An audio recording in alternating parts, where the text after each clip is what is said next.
Welcome to the Valley College Connection, where John Kawai and Scott Wigan, two Valley professors, engage in a conversation about success with educators and students. Each week, they'll sit down with a different guest to find out ways each of us have had to plan, persevere, and overcome to where we are now. The show will also highlight resources and services that are working to make a difference at Valley College. We are joined this afternoon by Ron Reis, former Technology Department Chair and Professor of Electronics at Los Angeles Valley College. Thank you so much for joining us, Ron. You're welcome. Glad to be here. We wanted to hear your story and path of how you got to Valley College. We'd like to start off as far back as you want to share. If you want to talk about where you grew up at, where you went to, elementary, middle school, high school, what the path was that brought you to Valley, we'd like to hear all of it. Okay, I'd be glad to help you with that. My path to Valley College was really straightforward and simple. I went from Van Nuys High School, where I graduated in 1959, straight over to Valley College. Just about everybody at Van Nuys High School seemed to be going to Valley College at that time. I graduated with the largest graduating class of any high school west of the Mississippi. We had 1,300 in our graduating class and 5,200 students at Van Nuys High School at the time. And it was a post-Sputnik time when everybody was going to college to beat the Russians in space and to the moon. We were scared to death that we were falling behind, and so everybody had a career to go after in college, and particularly a technical career or a scientific career. And Valley College was wide open to us. I went with my twin brother at the time. We were so grateful that Valley was there for us. We could have gone on to a state college perhaps or whatever, but Valley was open and welcoming with all its bungalows. In fact, I went there in the summer of 1959 to take a course in health, a Health 10 course, just to get used to the campus. And the only thing on that campus at that time were what they finally tore down, which were the bungalows. When I took the class in the summer of that time, the teacher said, or the professor said, "Don't worry, this is temporary. We're going to get rid of these bungalows." And he was right, but it took 60 years to do it. Anyway, I enjoyed myself there. I took this health class. I got used to what was going on campus. And then in the fall, the engineering building opened up. And I claim to this day, and I sure tell my students this, that on Monday I had a class at 8 o'clock in that engineering building, and I claim to have been one of the first students in that building. And that's where I've been teaching more or less for the 25 years I've been at Valley College. Well, Ron, let me pull you back a little bit. So were you always thinking engineering when you were in high school or in junior high? Absolutely not. I was thinking science. I was a member, along with my brother, of what was called the Science Explorer Scouts. We were the first one in the nation, sponsored by Marcraft Air Corps.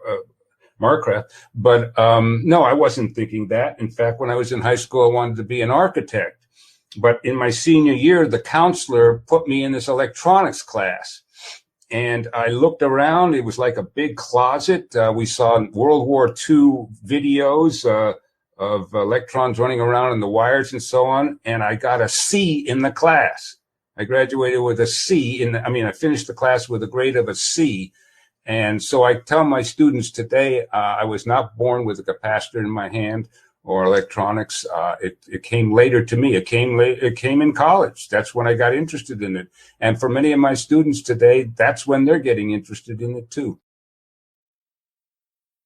So, and then when you came over here, were you comfortable with academics? Did you do well? Did you meet, were there professors that were meaningful that you met on campus? There were indeed. As far as the latter one part, I'm not sure about the first part. I did all right. Okay. I told my students just recently that when I graduated from college with a bachelor's degree, I graduated with a 3.1 grade point average, and 90% of my grades were B's. I got very few A's, but I also got very few C's or D's. I was just a B student, and I had to work at it to get there. My brother has a bachelor's degree, 2 bachelor's degrees, one in physics, one in geology, 2 master's degrees, and a PhD in physics from Stanford. But he does not have an associate degree like me. And my father once said to me, bless his heart, how come you have to study so hard and your brother just sails right through? And I said to my dad, I don't know, but that's it. I have to work at it. That's the way it is. So do my students in many cases. I think I can relate to them in that regard. What were your other classes like when you were there at Valley College, Ron? So I did take math classes, and there was, what was that instructor that was, I came to Valley as an instructor in 1996 from Trade Tech. I was there at Trade Tech for 13 years or 12 years. What was his name? He was original math instructor, Is it Mazier or something like that? Go ahead. Was it something like Say it?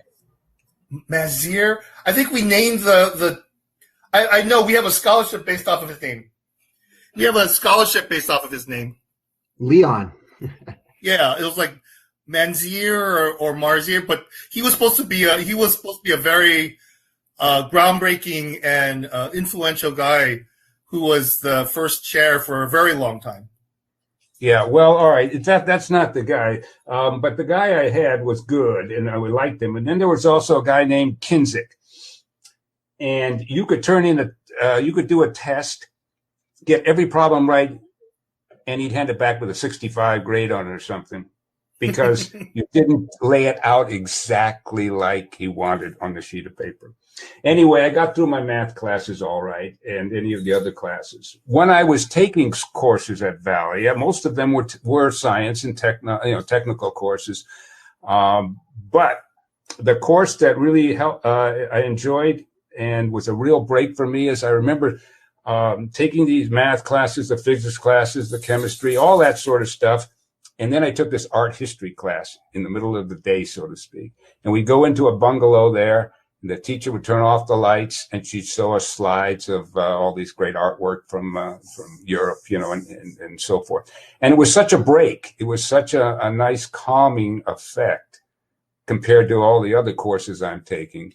Do you understand what I'm saying? Sure, absolutely. It was a break, and I really enjoyed that. But the thing I remember most about Valley College at that time was we had 24,000 students at one time.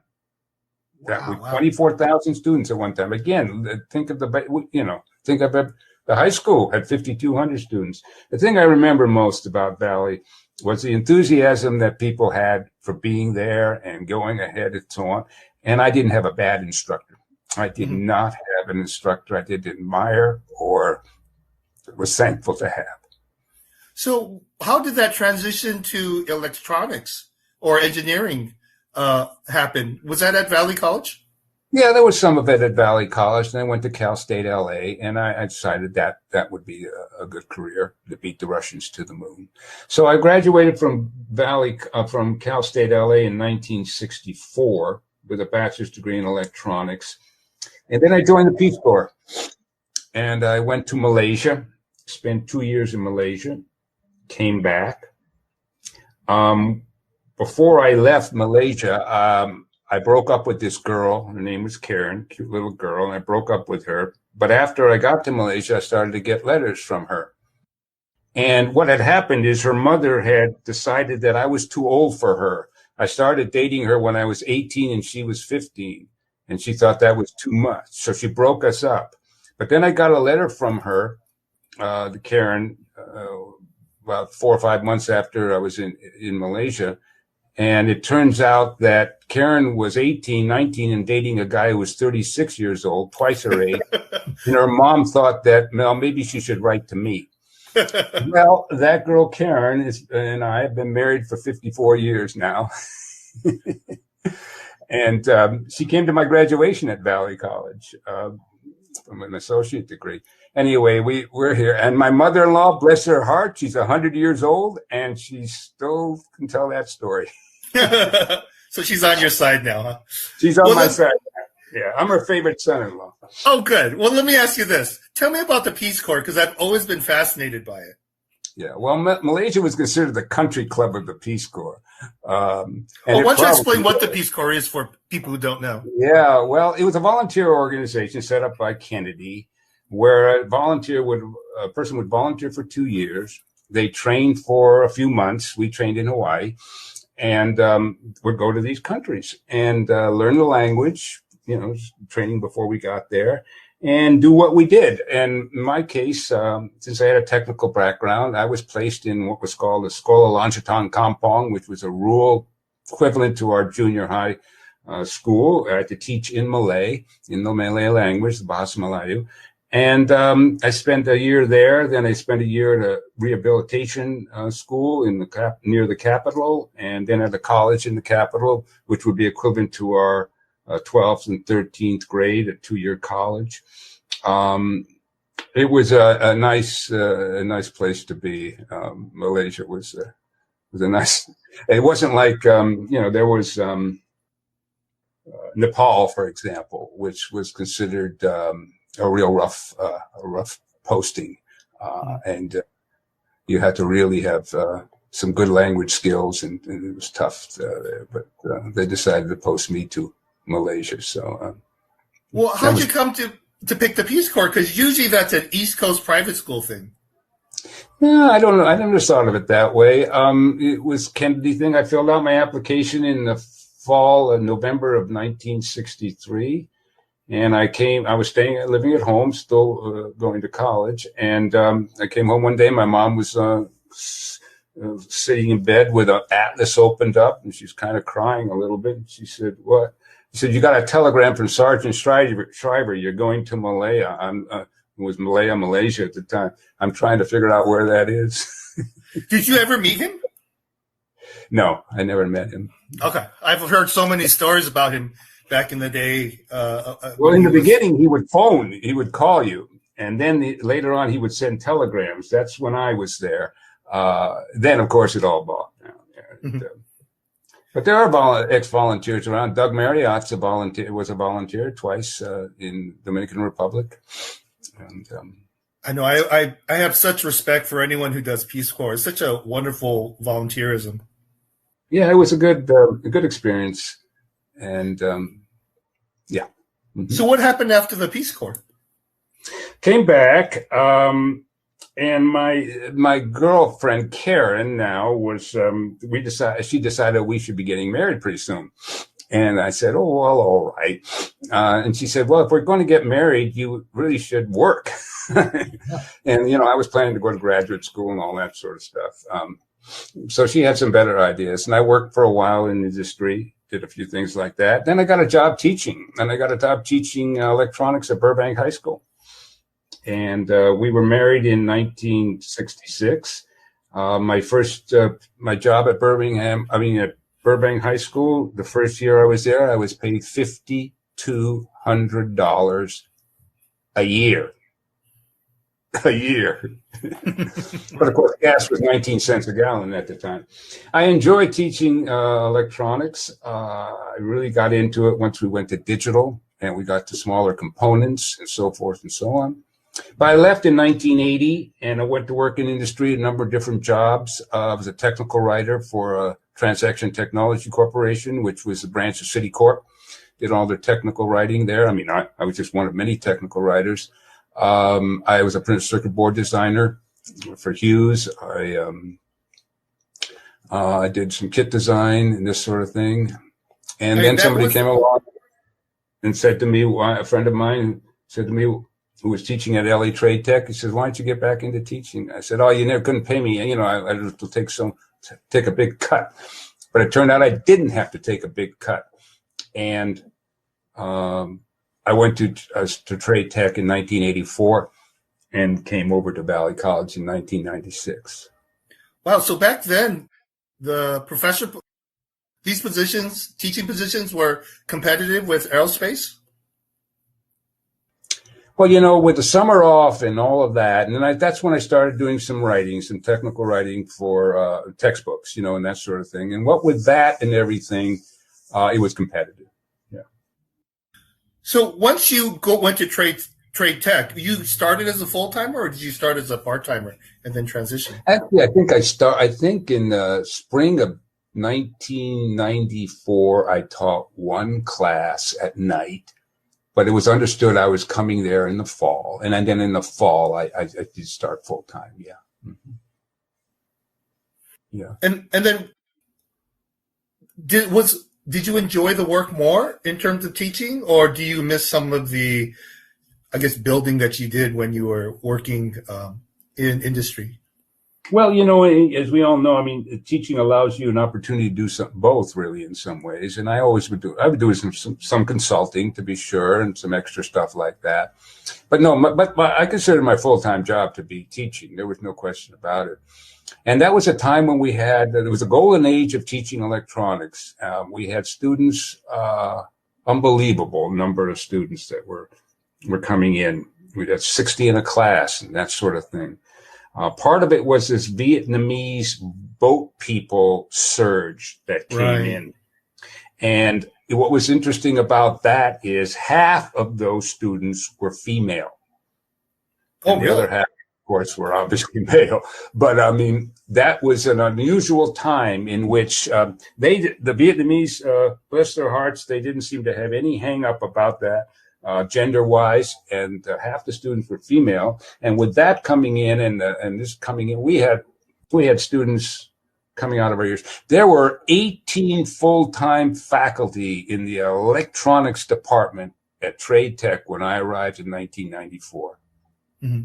It was the largest electronics program at a community college anywhere in the United States. So let's explain to listeners who the boat people were and why they were Vietnamese. Okay, many of them were, of course, they were from Vietnam, but not all of them were Vietnamese. Many of them were Chinese. And Chinese, as I'm sure my listeners know, and many of them are Chinese, were what were called overseas Chinese. And overseas Chinese in the United States, true, but they were also in Malaysia, there's Singapore, and Vietnam, Laos, Cambodia. There was always a large segment of Chinese who were very well educated and very entrepreneurial and so on. Some of them have families going back 300 or 400 years. And yet there was clearly various resentments by the, quote, local population or native population. Certainly was true in Malaysia. And so many of them left when they could. And left after the war, the Vietnam War, and so on. I remember I had a wonderful Chinese student in my class at Trade Tech who left on a boat. He and his family, his sisters, left on a boat, went to the Philippines, were in a camp in the Philippines for a year, and so on, and then were sent to the east coast of Malaysia. And the Malaysian, very rural, very conservative, nativist Malaysians, and they wouldn't let the boat land. And his two identical twin sisters drowned right out there. And but he was a wonderful guy. I guess you would compare it a lot to what's happening with Cuba, where people were trying to escape sort of the communism and also look for opportunity. Absolutely. And there are political issues of sometimes Cubans are allowed in, but the Haitians aren't. And there was a lot of I guess a lot of organizations that went and then would sponsor some of the people who managed to land somewhere in Asia where they would take them as a refugee. And a lot of them came to the United States because they would find a church to sponsor them to exactly. To get them started. Exactly. It's basically the same thing. Yeah. Yeah. And then I have friends that were in that sort of, so that generation are people that are about my age or a little bit younger, a little bit older. Mm-hmm, mm-hmm, mm-hmm. And then they went through the system and they graduated and did their thing and went to work and so on and so forth. And many of them continue to live in California and down south a bit from us and Orange County and whatnot. Mm-hmm. So when you were at Trade Tech, was the Cold War still going on, or did the wall come down? Well, it had come down, yeah. That kind of broke up in 1989, in 90, 91, that kind of thing. So when I left, it happened while I was at Trade Tech. I was at Trade Tech from 84 to 96. And so many of our students were getting good jobs in the aerospace industry. You had to be a citizen, however. That was a bit of an issue. But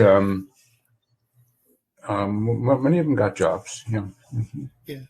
I think a lot of that issue of citizenship was because you need to get past a security clearance. Security clearance, yeah. Mm-hmm. Yeah.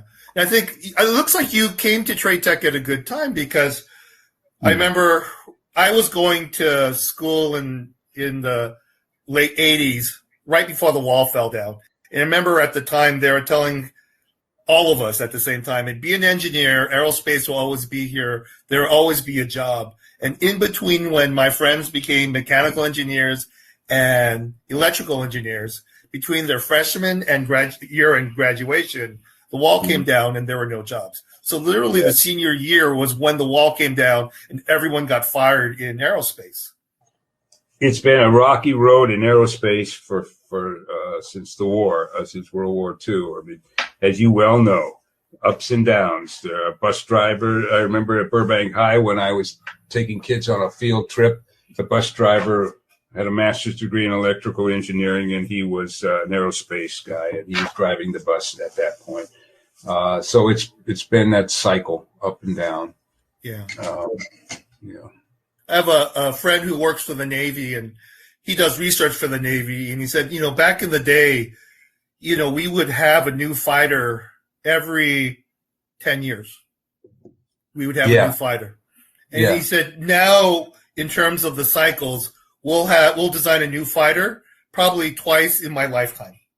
I see. So we're just not churning out new thing after new thing after new thing anymore because there's no point to it. Like we're not probably going to fight Russia in a war, but what we have to do is fight all these IEDs and these sort of low-tech engagements. Yeah, different kind of war, different kind of. Yeah. So then, what was your thinking about? So why did you decide to transfer to Valley? I don't know. It was close. I will admit it was closer to home. I was living in Reseda at the time. It was Valley College, my alma mater, and that had an attraction. There's no question about it. I knew people there who really needed an instructor. They said, we really needed a second instructor, a third instructor. And so that was it. I decided to make the change. And I'm glad I did. I'm very glad I'm back at Valley. And I retired officially 7 years ago. But I've been teaching ever since. Again, as it was mentioned, I was the former department chair when it was much larger than it is now. It was computer science as well as electronics. It was third largest department on campus when we merged with computer science. But then we broke off of that. It's not that anymore at all. But so I have some familiarity with how things operate on campus like that. Well, when you first came here, how did Valley College feel different? Or did it feel the same? Or it was more or less. Trade Tech was Trade Tech. By that I mean it had a good reputation, and everything was modular. So a student would sign up for 12 units, 13 units, actually, to take a physics class too. They'd be in class for 24 hours a week. And that was no choice. It was a module. And virtually all the trades were like that: electrical, electronics, drafting, architecture, fashion design, all of that. So students were full time. You had no choice. And again, we had 18 full-time instructors. We had a massive program in electronics. So when I came to Valley, it was not like that at all. There was 2 other instructors, 3 of us together. We had more classes offered then than we do now, quite a few more, but it wasn't anything like Trade Tech in that regard. Well, I guess we should have probably said this in the beginning. What is the difference between electronics, engineering, and computers? Because they seem related. But how are they sort of different? Yeah, well, I tell my students in electronics, for example, that take all the programming courses you can. Anything you can fit in the basic programming courses, anything like that, you will need that. When I go to computer science classes to talk to them about taking an electronics class, I cannot make that claim in reverse and don't. I say it would be nice if you took an electronics course and we opened up that box and you could see what integrated circuits really look like, and we can talk about some logic, and you can build some logic circuits and so on and so forth. But it's not absolutely necessary for your career. But the opposite is true with electronics again. So much of what we're doing in electronics involves programming of various kinds at various levels, down to the even machine level at sometimes, and so on and so forth. So that's one aspect.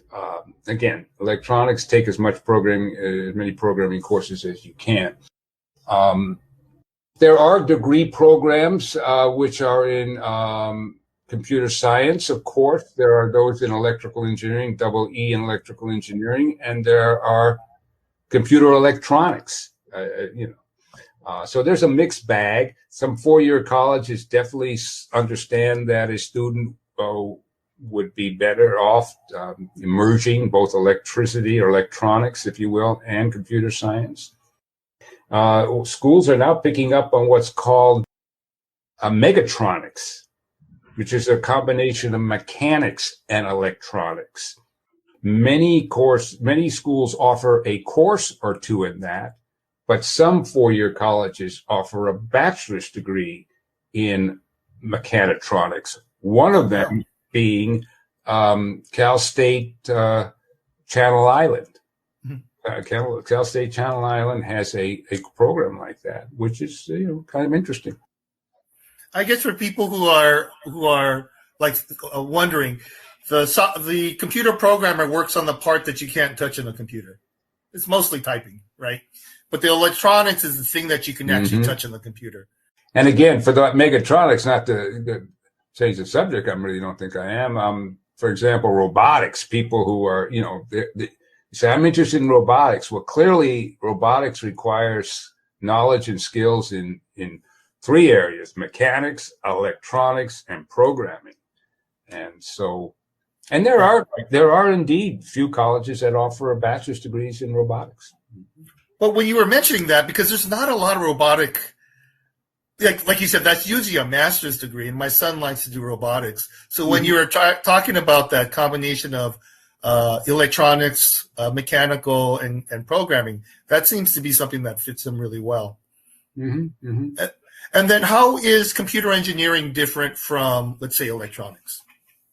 Well, again, I'm not, believe it or not, I'm not as familiar with that lately as I should be, perhaps. But there will be an emphasis on programming, with some electronics thrown in, that sort of thing. Or the other way around, more electronics. At Cal State LA, it would be more electronics and some programming thrown in or put in there, if you will. So, and then in terms of how CTE is created at Valley College, so how is this actually organized? So you do not get an A. Do you have an AA in electronics? Yeah. Do we offer one? Are you saying? Absolutely. It's an AS degree. We offer an AS degree in electronics in two areas. Now, one is a general technician AS degree, and then one in biomedical electronics. We are the only community college in Southern California, and one of only two community colleges in all of California that offers an associate degree and a certificate in biomedical instrumentation, where you repair and maintain hospital equipment. And it's very popular, and the jobs are there, and we're the only ones that still offer one in Southern California. And then what's the difference between the license and the AS then? Or the certificate, you mean? And the certificate, yes. Well, the answer is very straightforward and simple. The certificate requires the electronics courses. The associate degree requires the electronics courses plus your GE courses, plus your 18 units of GE and 5 units of elective. Oh, okay. And then what's the opportunity difference? And let me explain it this way. I tell my students, look, you will never have to explain an associate degree to anybody, what it is and so forth. If you do, that's the wrong person. You're talking to the wrong person. Almost everybody will hire and know what's going on. They know an associate degree is a 2-year college degree that requires 60 units. But you will always need to explain a certificate because the certificates are all over the place. Some of them are only 12 units. Some at Valley we don't right now, but there was a time when we had 3 certificates that were 42 units. Now most of them are 32 or 34 units. So you'll always have to explain that.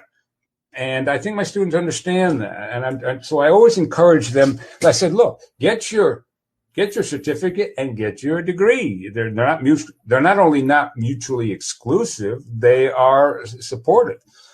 What students will usually do is one of 2 things. They'll take the certificate courses in electronics, and then in the winter session or the summer sessions, they'll try to squeeze in one of the GE courses, looking for 18 units. Usually it's 6 courses, 3-unit courses.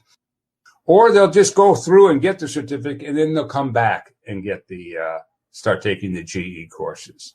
Some, of course, don't come back and get the degree, but I strongly urge it for the reasons I just mentioned. And then I always see your students hanging out in front of your building. It seems to be a real community and culture around the electronics building. Yeah, well, that's interesting because we do have some nursing classes in there. Maybe that's part of it. I don't know. They're all guys. I always see I always feel like I see the electronics students hanging out together. Yeah, well, that's good. Yeah, we do. We try to make them feel part of the department. I have one story. I remember when I was doing some work for one of the administrators, and it involved stuffing envelopes. I'm talking about hundreds. And so I'm in the building. This was in the old physics building. And I'm doing that, and I'm saying, there's got to be a better way. I gotta get some help. So I walked out into the quad area, and I saw 2 kids sitting around. And I said, look, if you come in and help me fold, stuff these envelopes, I'll buy you a Coke. Whoa, how could they refuse such a thing? So they wandered in, and they did. And one of them started talking to me and said, well, what's going on here? And I said, well, what we're doing in this electronics. And I said, what are you majoring in? He says, I don't know. I just got here, and I don't know what I want to do. 2 years later, John, I went to his graduation where he got an associate science degree in electronics. Well, I've sent students to your class, and they love it, right? I mean, you have the beginning that. What's the class that what number is it? They will take EL2. They want to take what's called EL2. And this one said, oh, what happened to EL1? I said, I don't know. It's kind of like Channel 1 on this. There's no EL1. But EL2 is a hands-on, activity-oriented class. It's 3 units. And as you know, John, from my visiting your classes with my projects and all the kits that were and the circuits we're building and so on, it's hands-on. And fortunately, we've been able to continue that online here. I haven't sacrificed that one bit. They get a package at the bookstore. It costs them $15, and they've got over $100 worth of stuff in it. And it's all theirs to keep, including a meter and so on. And they build circuits. My philosophy is simple. You learn electronics by doing electronics. Now, if you don't like that approach to an introductory course in electronics, you can take it elsewhere in the district where there's nothing but theory. They never touch an electronic component. They never build anything, never see anything. It's all theory. I won't tell you where that is, but anyway, so we do a lot of that. We do a lot of hands-on stuff, and I assume no prior knowledge of electronics. And yeah, I think the students enjoy it. Many of these students, they went through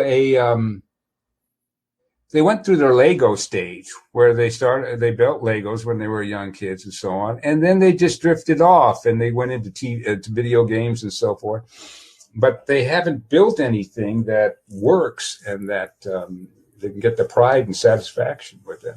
I had 3 students today. I've talked to 3 separate students on Zoom today, helping them with their first full project here. And they got it working, and they were so excited. And I understand that. I understand. It worked. I can't believe it. Let me just tell you. Go ahead, Scott. I was just going to ask, what does that project look like, Ron? So, I mean, I think, like you said, the satisfaction of doing something like that and seeing the finished product and seeing it working is really huge. Can you describe what the project is?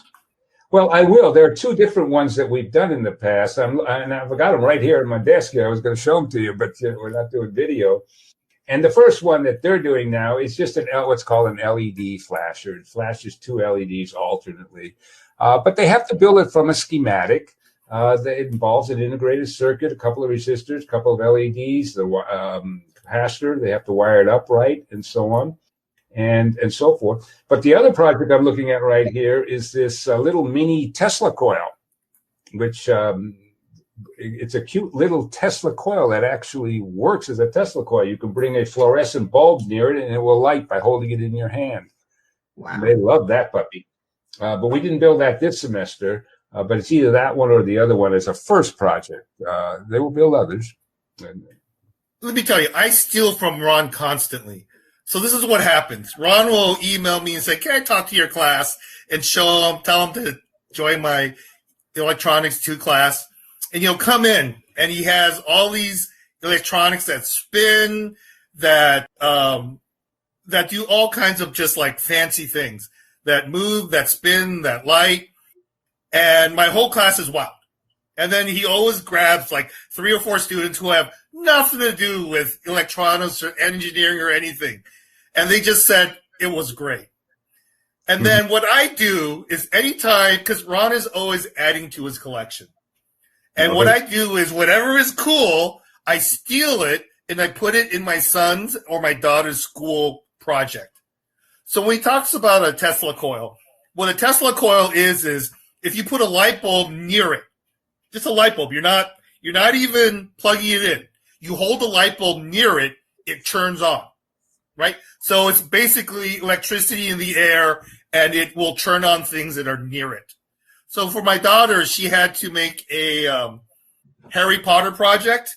So we built a giant Tesla coil, and she just said, this is my magic little Harry Potter thing. And she had a magic wand. She put these little lights near them, and they all lit up. And the kids go, wow. Yeah, so we've been doing it every year for 8 years. So when I go to my students' office hours, because we're known for it now, they always ask me, like, who are you and where do you get these ideas? And I tell them, I don't tell them anything. I go, oh, they're just mine. Yeah. But really, that's okay. I steal from Ron every year. Yeah. So every time Ron comes in, he shows me the new electronics things that he has his students build. Me and my son and my daughter, we go make it. Great. That's great. You're right, John. I put all of these projects on a 6x9-inch clipboard.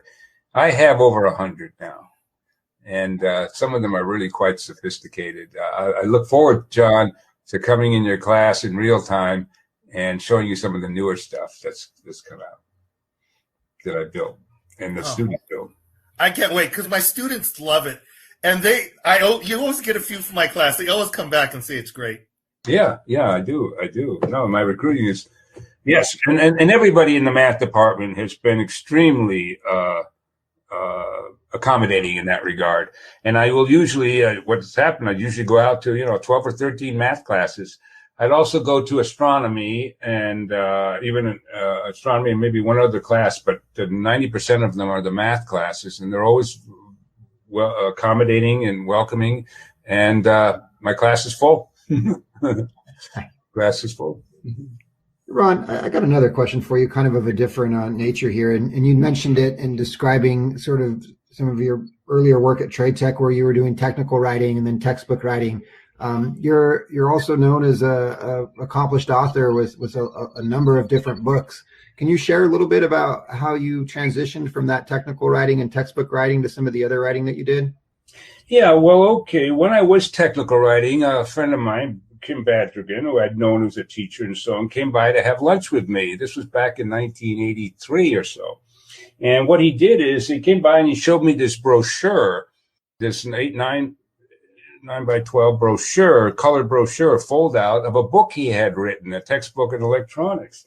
And I said to myself, not to him, but to myself, I said, oh, Kim, if Kim can write a book, why can't I? And that's the beginning. And so I wrote 6 textbooks in electronics. A couple of them were lucky enough to go into future editions and so forth. And then, but I didn't stop there. Later on, I got into careers, looking at careers, and I wrote a book called The Everything Hot Careers book. And that was published in 2000, I think, or 2001. And then I didn't stop there. And I've written, and again, I don't really talk much about this, but I've written 18 young adult YA nonfiction books on a variety of subjects, from Buffalo Bill Cody to African Americans in the Civil War to the New York subway system and so on. These are library books. They're well bound. They look good. Whether you think the writing's any good or not is another matter. But the quality, the publisher's quality of these books have been quite good. I wrote 3 books for the middle grade books, one on Christopher Columbus, one on the U.S. Congress, and one on Henry Ford. And then I wanted to do one on Tesla, but I got a little, I don't know, I just felt it was time to put it back for a while, or pull back from that for a while. Publishing industry has changed a lot, but I'm I'm pleased with my books, and I'm pleased with having done them. And so, yeah. Mm-hmm. How do you do your research on it? Yeah, people ask me that carefully. I make up most of the stuff, you know. Nobody knows. Nobody cares. Nobody checks it out. You know, there are ways, of course, to start out with. I do start out with the internet, looking at sources and so on, and reading some of the primary sources and some of the secondary sources, and find out what their sources were, what their footnotes say, and I'll go to those books and so forth. Again, these are about 25 to 30,000 words, those smaller books. But it take a few months, 4 months, 3 to 4 months to write one. And are you sort of directed and just driven by what your interests are? So if you had a particular interest in the New York subway or Buffalo Bill Cody, then you would sort of just follow that interest for writing it? In fact, yes. In fact, well, I was interviewed by the school paper, the Valley College school paper once, and he asked me, the interviewer said, well, you write what you know. And I said, no, I write what I want to know. And so writers are told always, write what you know, write what you know. But so if it's a subject I'm interested in, I do that. One of the publisher at one point said, look, we've got a guy who was supposed to write a book for us on the World Trade Organization, but he's bowed out. Would you be willing to take it over? We'd really appreciate it. And then, it's my philosophy was basically say yes and then figure out how to do it later.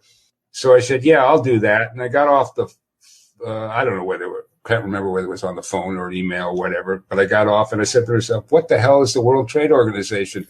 Is that the World Trade Center? No, the World Trade Organization. Wasn't that something going on in Seattle in 1996? There was some kind of, well, I wrote it. And as I was writing it, about a couple months in, I wrote to my editor and I said, I'm going to finish this book for you and I'm going to do a good job.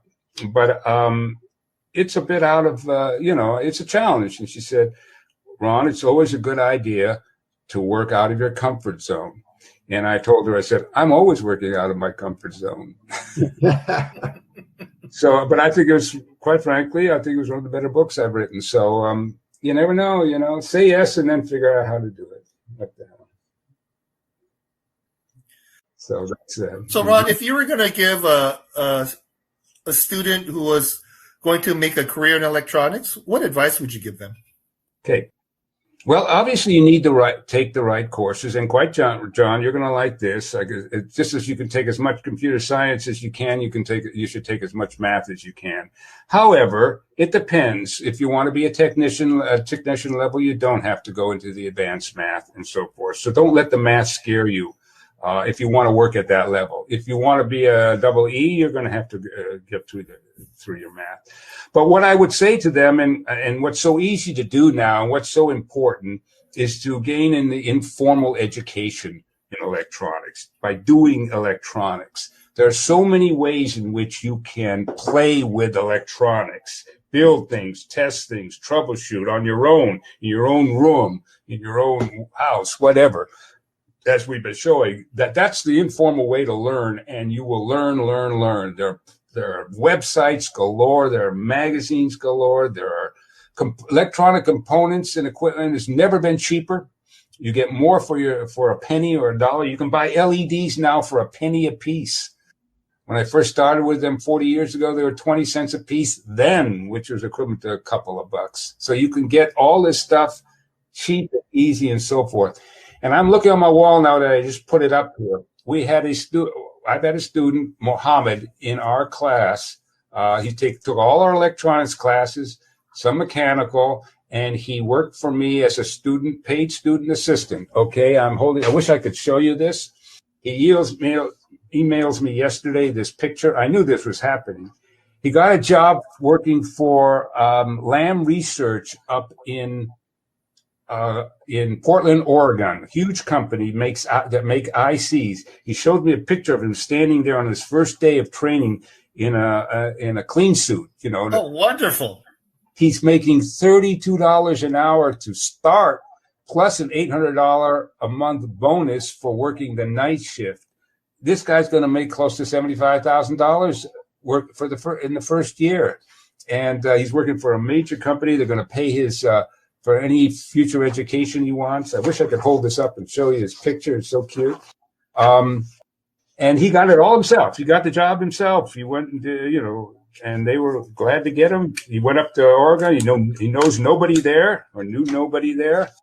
Found himself a little room to stay at somebody's house, rent some room, and he's off and running. So there are opportunities. There are things you can do. Oh, that's great. That is great. What a success story. Yeah. Mm-hmm. Ron, thank you so much for sharing, your path to Valley College and all the kind of stops along the way. And it's really interesting to find out more about the electronics department too. I'm sure what you shared is going to, pique the interest of the listeners and coming by and seeing how they can get enrolled in those classes. Okay. Well, wonderful. I'm glad you gave me the opportunity to talk to you. Students can email me, of course, at reisra@lavc.edu, or just start typing my name in and you can get it, and ask me any questions they want, and we'll take it from there. And I look forward to seeing them in EL2 in the fall. Thanks, Ron. I really appreciate it. Okay. Thank you, Scott, and thank you, John. Thank you.